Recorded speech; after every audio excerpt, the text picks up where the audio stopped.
कहना चाहूँगा कि आज हमारे लिए ये बहुत सौभाग्य की बात है कि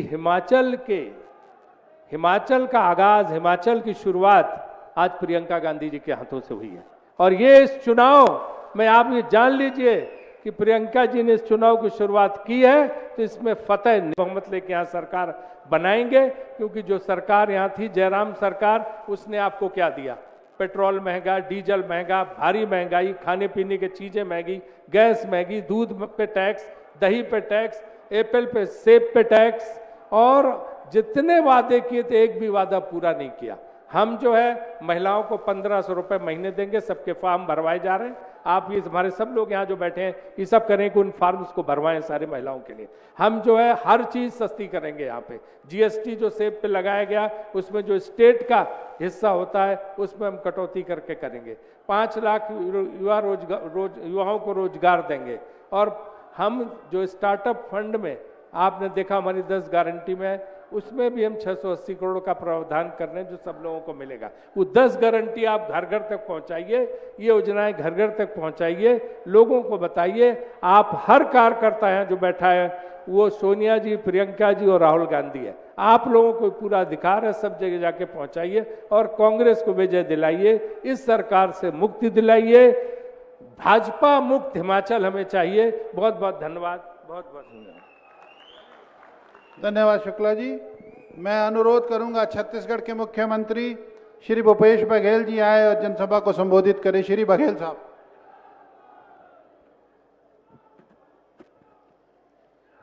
हिमाचल के महान जनता को मैं दोनों हाथ जोड़ के प्रणाम करता हूं। मंच में उपस्थित हमारे राष्ट्रीय महामंत्री प्रियंका गांधी जी, आदरणीय प्रतिभा जी, आदरणीय सुक्खू जी, आदरणीय मुकेश जी, आदरणीय शुक्ला साहब, मंच सभी अतिथिगण, उपस्थित भाइयों बहनों, युवा साथियों, पत्रकार मित्रों, 10 गारंटी कांग्रेस पार्टी ने आपको दी है। भारतीय जनता पार्टी पूछती है पैसा कहां से आएगा। सही में उनके पास पैसा नहीं है, क्योंकि उस पैसे से विधायक और सांसद खरीदते हैं। जयराम ठाकुर जी अभी से शुरुआत कर दिए हैं, फोन कर रहे हैं कांग्रेस के विधायकों को, प्रत्याशियों को, भैया आ जाओ, इतना देंगे, कैबिनेट भी देंगे। इसका मतलब ये है कि भारतीय जनता पार्टी ने अपनी हार स्वीकार कर ली है। कांग्रेस आ रही है, 10 गारंटी आपको दी है, कैसे पूरा होगा मैं बताता हूं। मैं छत्तीसगढ़ से आया हूं। राहुल गांधी जी हमारे नेता गए थे छत्तीसगढ़ में चुनाव के पहले। उन्होंने कहा था 10 दिन में किसानों का ऋण माफ करेंगे। सरकार बनी, 10 दिन नहीं लगा, 10 घंटा नहीं लगा, 2 घंटे के भीतर में 19 लाख किसानों के 9,500 करोड़ रुपया हमने माफ किया।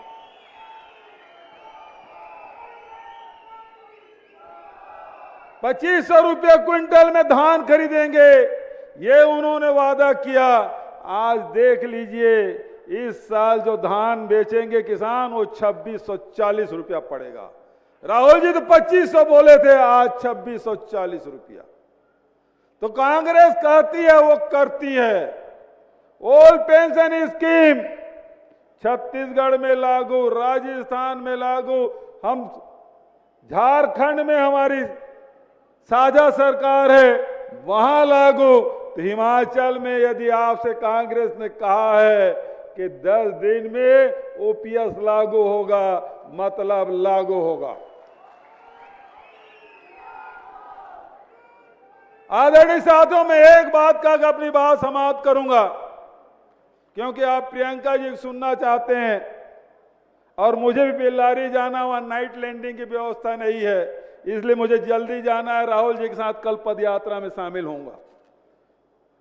एक बात आपसे कहना चाहता हूं, भारतीय जनता पार्टी की सरकार आपके जेब से पैसा निकालने का काम करती है।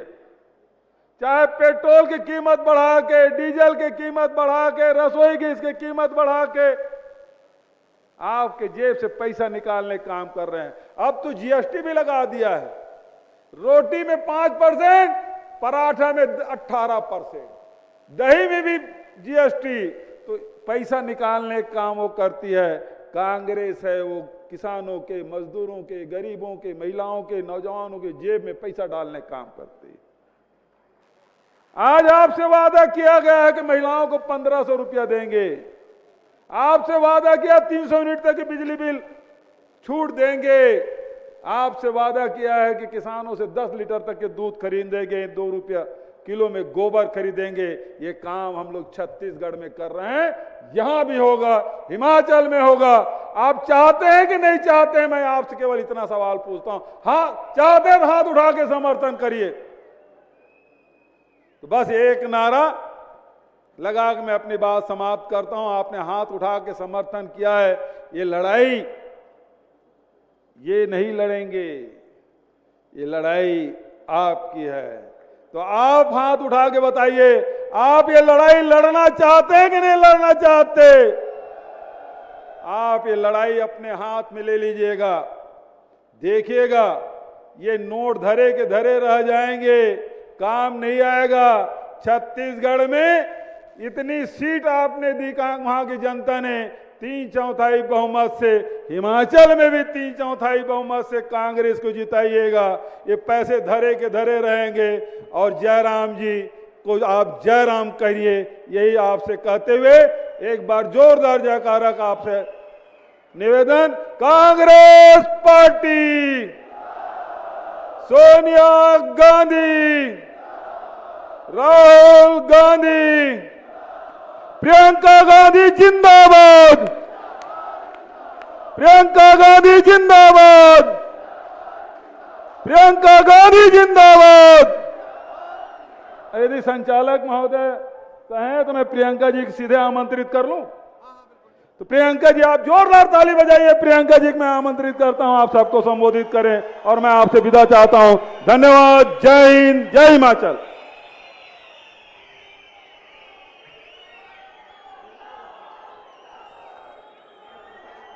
बहनों और भाइयों,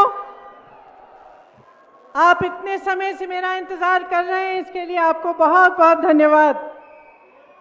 श्री भूपेश बघेल जी, श्री प्रताप सिंह बाजवा जी, श्री राजीव शुक्ला जी, श्रीमती प्रतिभा सिंह जी, श्री मुकेश अग्निहोत्री जी, श्री सुक्कू जी, श्री रामलाल जी, श्री चंद्र कुमार जी, राजेंद्र राणा जी, विनय कुमार जी, कुलदीप कुमार जी, कौल सिंह ठाकुर जी, कुलदीप राठौर जी, धनीराम शांडिल जी, एआईसीसी के सारे सचिव और यहाँ पे उपस्थित तमाम नेतागण, कार्यकर्तागण, आप सबका इस सभा में बहुत बहुत स्वागत।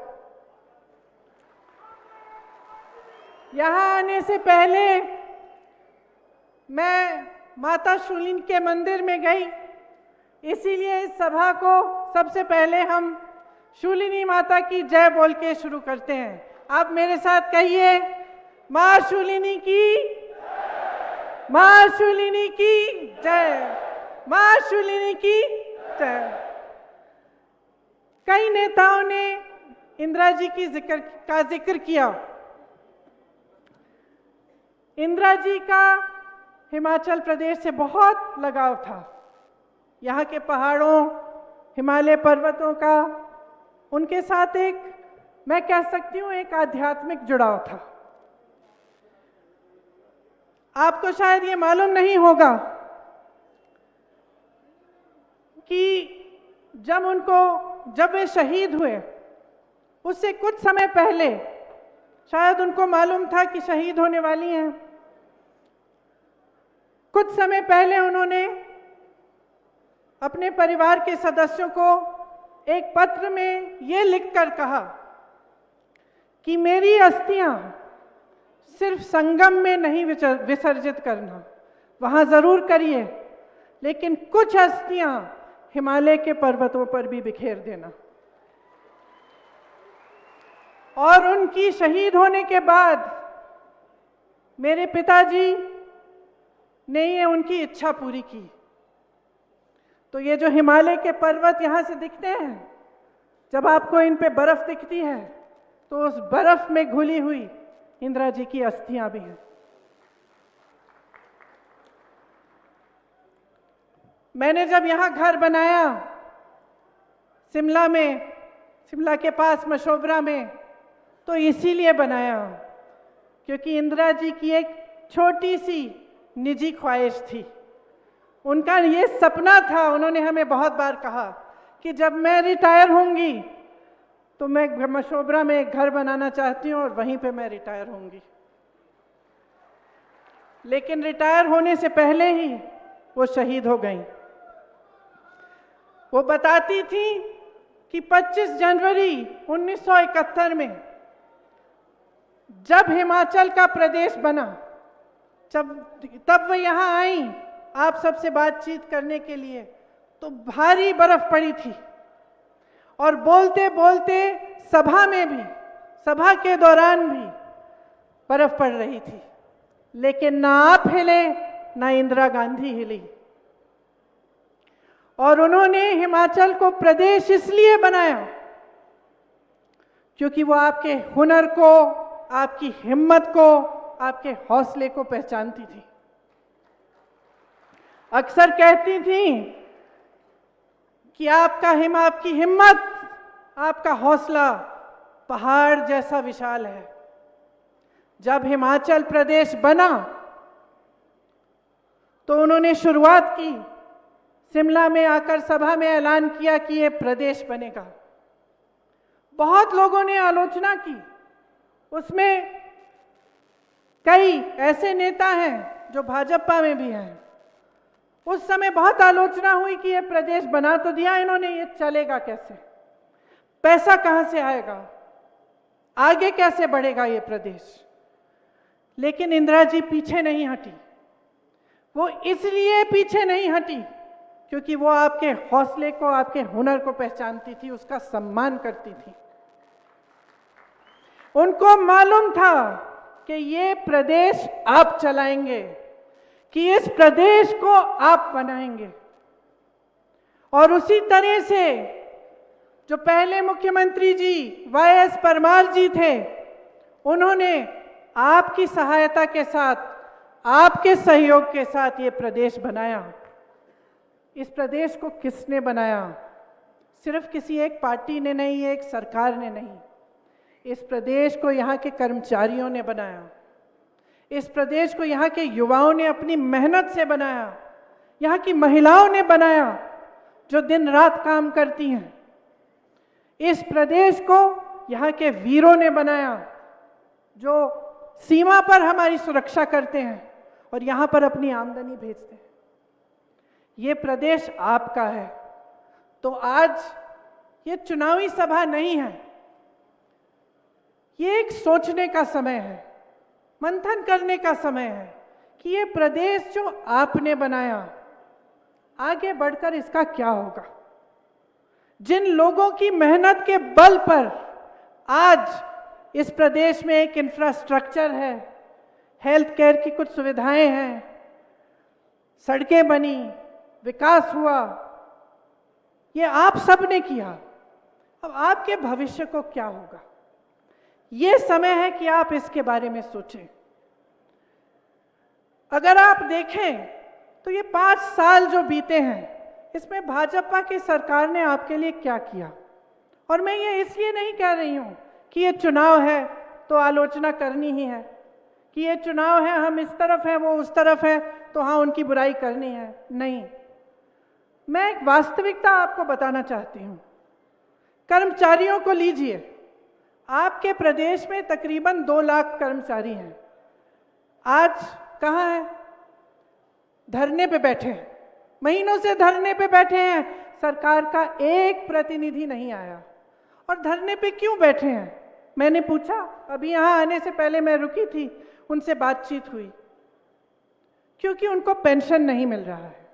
ये पेंशन किसने हटवाया? भाजपा की केंद्र सरकार ने हटवाया। जब पेंशन को, पुराने पेंशन को देने की बात होती है तो क्या जवाब मिलता है इनसे? कहते हैं पैसा ही नहीं है। आप सब ये कहते हैं इकोनॉमी खराब हो जाएगी, पैसा नहीं है हमारे पास। अच्छा, आपके पास कर्मचारियों के पेंशन के लिए पैसा नहीं है, लेकिन बड़े बड़े उद्योगपति मित्र जो हैं आपके, उनके लोन आप माफ कर देते हैं, उनको तमाम पीएसयू पकड़ा देते हैं, उनको कोल्ड स्टोरेज दिलवा देते हैं। सेब के दाम, फसल के दाम वो तय करेंगे, और जो मेहनत कर रहा है कर्मचारी, उसके लिए आपके पास न समय है और ना आपके पास पैसा है, और आप अपने मुंह से कहते हैं ये। तो मैं पूछना चाहती हूं कि इस प्रदेश के भविष्य का क्या होगा अगर एक ऐसी सरकार चलेगी जो कर्मचारी को नहीं मानती, उसका सम्मान नहीं करती, लेकिन सिर्फ अपने बड़े बड़े उद्योगपति मित्रों का सम्मान करती है। चलिए, कर्मचारियों की बात हुई, अब युवाओं की बात करते हैं। युवाओं की क्या हालात है यहाँ?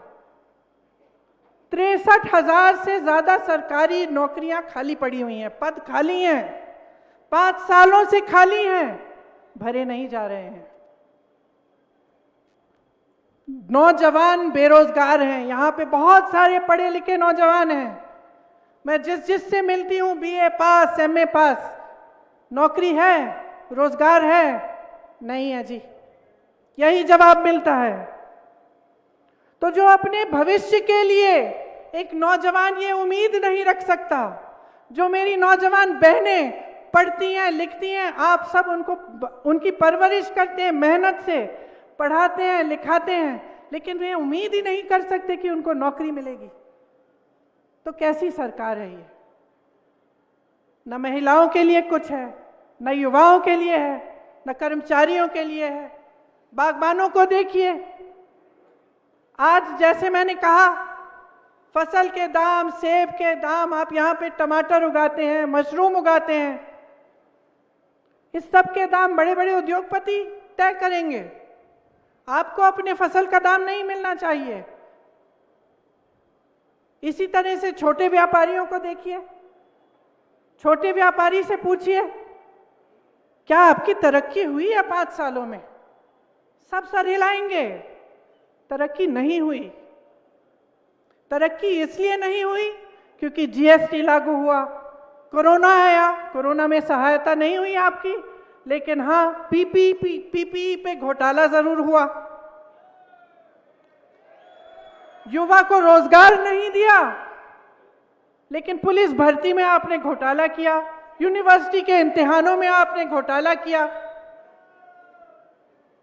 तो ये सरकार है पिछले 5 सालों से, किसी का फायदा नहीं हुआ है। ये कहते हैं ना कि रिवाज बदलना चाहते हैं, मैं तो कहती हूं रिवाज आपने बदल दिया। जो कांग्रेस की सरकार यहां थी, जो सरकारें थी इतने समय से, जो मुख्यमंत्री थे, चाहे वो वाईएस परमार जी हों, चाहे वो रामलाल ठाकुर जी हों, चाहे वो वीरभद्र सिंह जी हों, सबने वही इंदिरा जी का जो आध्यात्मिक रिश्ता है आपके साथ, जो दिल का रिश्ता है आपके साथ, वो रिश्ता निभाया, विकास कराया, शिक्षा के संस्थान बनाए, आपकी तरक्की के लिए काम किया। उस रिश्ते को इन्होंने, उस रिवाज को उन्होंने बदल डाला है। इंतजार मत करिए कि रिवाज बदलेगा, रिवाज ये 5 साल पहले बदल चुके हैं। और क्या किया इन्होंने?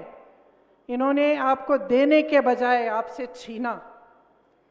छोटे दुकानदारों पर जीएसटी डालकर कमाई छीनी, बागबानों पर इन्होंने तमाम ये मुश्किलें डालकर बड़े बड़े उद्योगपतियों के फायदे के लिए आपकी कमाई छीनी। ये छोड़िए, युवा उम्मीद रखता था कि भर्ती होगा आर्मी में, फोर्सेस में, और आज उन्होंने अग्निवीर ले आए, अब वो अग्निवीर ले आए।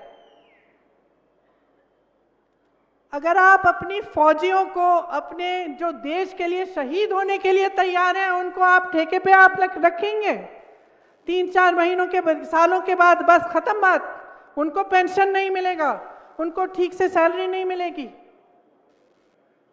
सिर्फ लिया है आपसे, छीना है आपसे। अरे महिलाओं से मेरी बहनें बैठी हुई हैं, आपको तो गैस सिलेंडर कहते हैं कि दिया, 1000 रुपए का गैस सिलेंडर कौन खरीदेगा? वो भी आपसे छीन लिया है। युवाओं का भविष्य छीना है, छोटे दुकानदारों की कमाई छीनी है, किसानों बागबानों की कमाई छीनी है, पेंशन छीना है। क्या आप ऐसी सरकार चाहते हैं? आप बताइए, क्या आप बदलाव चाहते हैं? चाहते हैं कि नहीं? जोर से बोलिए। चाहते हैं। जिससे मैं मिलती हूं वो कहते हैं मुझे हम बदलाव चाहते हैं, थक गए हैं हम। आपके जो मुख्यमंत्री थे हमारे लिए काम करते थे, यहां घोटाले पे घोटाला हो रहा है। लेकिन सिर्फ इनके बारे में नकारात्मक बात करने के लिए नहीं आई हूं मैं आपसे कहना चाहती हूं कि कांग्रेस आपके लिए क्या गारंटी दे रही है, क्या कह रही है, क्या करना चाहती है। मैंने युवाओं की बात की।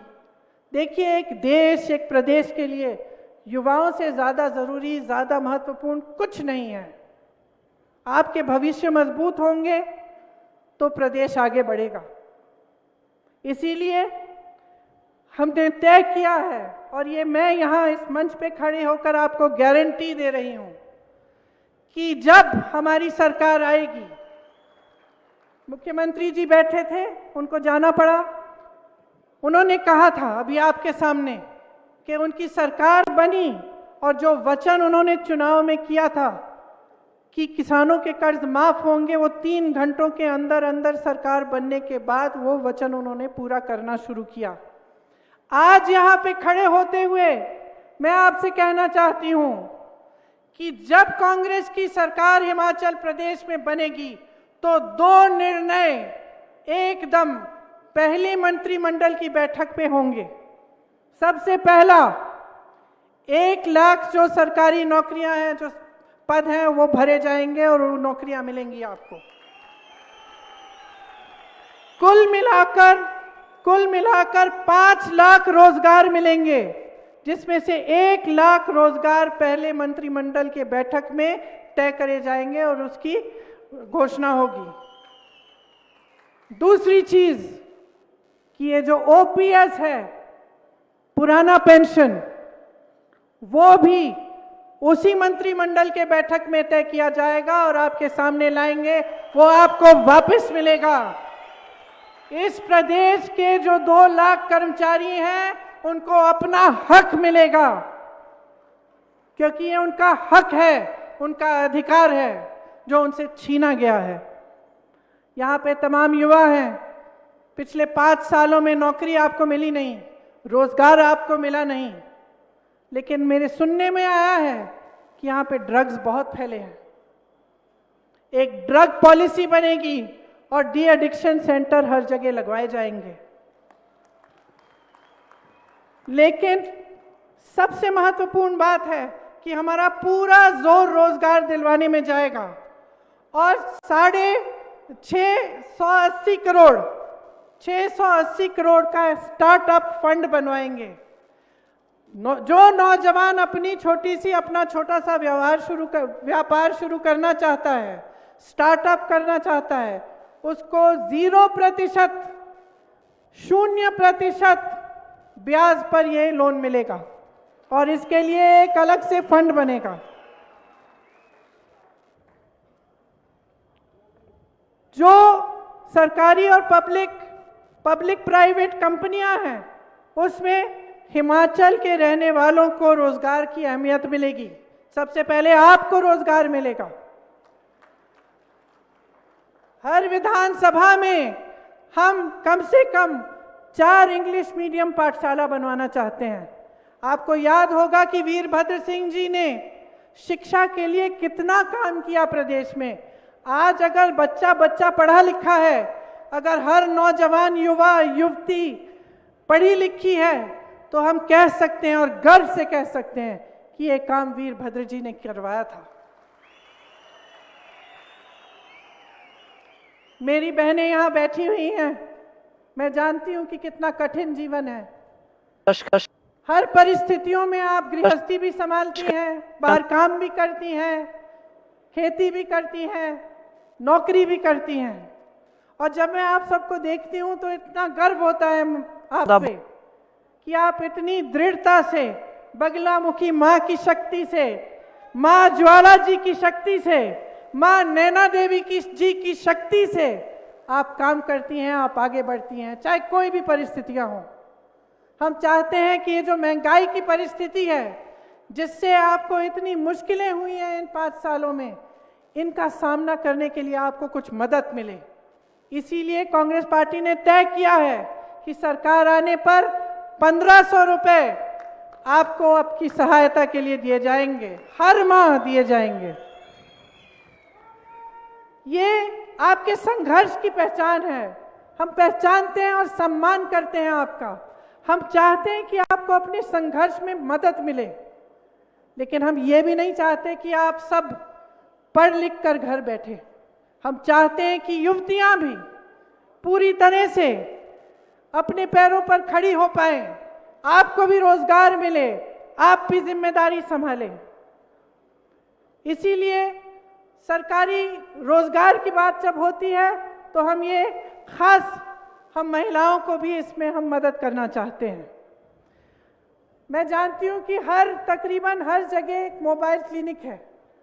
ये स्वास्थ्य का काम भी कांग्रेस की सरकारों में शुरू हुआ था, लेकिन आज पिछले 5 सालों से ये हुआ है कि ये रेफरल सेंटर जैसे बन गए हैं। आज आप वहां पे अगर किसी चीज के लिए जाते हैं तो छोटी मोटी दवाइयां मिलती हैं, लेकिन ठीक से अगर कोई बड़ा इलाज करना हो या कोई बड़ी समस्या हो तो वहां पे इलाज नहीं होता। कांग्रेस पार्टी चाहती है कि आने वाले समय में हम उन PHCs को मजबूत बनाएं, ताकि आपको इलाज वहीं पे मिले, अच्छी अच्छी दवाइयां, अच्छी अच्छी सुविधाएं मिले। जैसे मैंने कहा, बागबानों को फसल का दाम, अपने सेबों का, मशरूम, टमाटर का दाम खुद तय करने का हक होना चाहिए। ये हक हम आपको देना चाहते हैं। हम बड़े बड़े उद्योगपतियों के फायदे के लिए आपका नुकसान कभी नहीं करवा सकते, क्योंकि जैसे मैंने कहा, जो आपके और हमारे बीच, जो आपके और कांग्रेस पार्टी के बीच में रिश्ता है, वो एक बहुत गहरा प्रेम भरा रिश्ता है, एक निष्ठा का रिश्ता है। और हम चाहते हैं कि वो रिश्ता हमारे एक एक नेता निभाएं। और मैं आप सबसे भी अपील करती हूं कि एकजुट होकर ये चुनाव लड़िए, एकता दिखाइए, पार्टी को मजबूत करिए, ताकि हिमाचल प्रदेश मजबूत हो। यहां सोलन में ये निर्णय लिया गया है कांग्रेस पार्टी में कि यहां पे एक बड़ा फूड प्रोसेसिंग पार्क खुलवाया जाए। ये फूड प्रोसेसिंग पार्क ऐसा होगा कि यहाँ पे जैसे अगर आप टमाटर उगाते हैं तो उसको प्रोसेस करना, केचप बनाना, दूसरी उसकी चीज़ें बनाना यहाँ पे हो सकती है, और यहीं से फिर वो पूरे देश में जा सकती हैं। तो इसके लिए एक बहुत बड़ी सुविधा और इसके लिए खास फंड हम देना चाहते हैं। अब आप कहेंगे कि देखिए, वचन तो सब करते हैं चुनाव में, हमें कैसे मालूम कि जो आप कह रहे हैं वो सही है कि नहीं। मैंने भी देखा है, मैं सालों से यहाँ से गुजरती हूँ, आपने भी मुझे देखा होगा, अक्सर हर 1.5-2 महीने में यहाँ से गुजरती हूँ। मुझे याद है पिछले चुनाव में भाजपा के जो लोग थे उन्होंने कहा था कि यहाँ से हाईवे शिमला तक बनेगी, और 4.5 साल से मैं जब ये हाईवे पे आती हूँ तो मुझे लैंडस्लाइड दिखता है, पेड़ कटे हुए पड़े हैं, कहीं पे काम रुका हुआ है, जाम है, लेकिन हाईवे नहीं बन रही थी। 6 महीने पहले जब मैं आई तो मैंने देखा कि अचानक काम शुरू, अचानक बहुत तेजी से हो रहा है, खूब धूल उड़ रही है, खूब बुलडोजर लगे हुए हैं, सब कुछ हो रहा है। तो मैंने सोचा ये तो जरूर चुनाव के लिए होगा। इसी तरह से उन्होंने कहा शिमला में हवाई अड्डा चालू हो जाएगा, ये पिछले चुनाव से पहले नहीं हुआ। हर बार मैं चेक करती थी कि भाई फ्लाइट चालू हुई, नहीं हुई। कब चालू हुई? 2 महीने पहले। 2 महीने पहले, क्योंकि अब अगला चुनाव आ रहा है। अब आप कहेंगे कि सारे नेता ऐसे ही करते हैं, आप में कौन सी खूबी है? मैं कहना चाहती हूं कि हमारी सरकारें देखिए, छत्तीसगढ़ के मुख्यमंत्री खड़े थे आपके सामने, क्या कहा उन्होंने? ओपीएस की बात की। राजस्थान में, छत्तीसगढ़ में और अब झारखंड में भी ओपीएस लागू हो चुका है। तो थोड़ा सा आप अपनी भी सोच इन बातों पर अगर आप ध्यान दें तो आपको पता चल जाएगा कि खोखली बातें कौन करता है और जो सचमुच आपके लिए काम करना चाहता है वो कौन है। कांग्रेस पार्टी को अगर आप देखें, वाईएस परमार जी को, वीरभद्र सिंह जी को, ठाकुर रामलाल जी को सेंट्रल यूनिवर्सिटी यहाँ किसने बनाई? आईआईटी एग्रीकल्चर यूनिवर्सिटी किसने दी? सोलन में हॉर्टिकल्चर यूनिवर्सिटी किसने बनाई? क्या इन लोगों ने बनाई? कौन सी यूनिवर्सिटी बनाई है इन्होंने? आप बताइए, सोच लीजिए। शिमला, कांगड़ा, नाहन, चंबा, मंडी में मेडिकल कॉलेज किसने बनाए? क्या इन्होंने बनाए? नहीं बनाए। क्या जो ये सब कराते हैं अपने बड़े बड़े उद्योगपतियों का फायदा करते हैं? ठीक है, फायदा करिए अपने मित्रों का, लेकिन उससे कुछ रोजगार तो बने। क्या एक भी रोजगार बना है? क्या इन बड़े बड़े उद्योगपतियों ने आपको एक भी रोजगार दिया है? लेकिन जो पीएसयू ये बेच रहे हैं उससे आपको रोजगार मिलता था ना। जो मेडिकल कॉलेज हैं वो आपका हुनर बढ़ाएंगे ना। शिक्षा के संस्थान हैं वो आपको आगे बढ़ाएंगे ना। उद्योग धंधे किसने बनाए यहाँ हिमाचल में? कांग्रेस ने आपका विकास किया, सच्चाई से किया। मैं ये नहीं कहती हूँ कि सब कुछ अच्छा ही अच्छा किया, हो सकता है इसमें बीच में कुछ गड़बड़ भी हुई होगी, कई बार आप दुखी भी हुए होंगे, नाराज भी हुए होंगे हमारे नेताओं से, लेकिन नीयत साफ थी। गलतियां हो सकती हैं लेकिन नीयत साफ होनी चाहिए। तो आज इस मंच पे खड़े होकर मैं आपको कहना चाहती हूं कि भाजपा के नेताओं की नीयत देखिए आपने। चुनाव से पहले कुछ, चुनाव के बाद कुछ। चुनाव के समय उन बातों पर ध्यान आकर्षित करेंगे जिनसे आपके विकास का कोई मतलब नहीं है, उनकी राजनीति से जरूर मतलब है। चुनाव के बाद जो आपका हक है वो बड़े बड़े उद्योगपतियों को मिलता है, जो आपका हक है आपसे छीना जाता है, जो आपके अधिकार हैं वो आपको मिलते नहीं हैं। तो आप सोचिए कि आगे 5 सालों में आप क्या चाहते हैं। आप एक ऐसी सरकार चाहते हैं जिसने 63,200 करोड़ हिमाचल पर कर्ज ले लिया। आज हिमाचल प्रदेश कर्ज में है। इतने करोड़ों रुपए का कर्ज है। आपका पैसा, हिमाचल का पैसा, आपके रोजगार, आपके कारोबार, आपका विकास, आपके पेंशन, उसमें नहीं खर्च हुआ ये सब पैसा। तो कहां गया? आप पूछिए, सवाल उठाइए। ये हिमाचल का पैसा था, हिमाचल के लोगों का पैसा था। आपकी पहचान बनी थी, इस प्रदेश से बनी है। आप गर्व हैं इस देश के।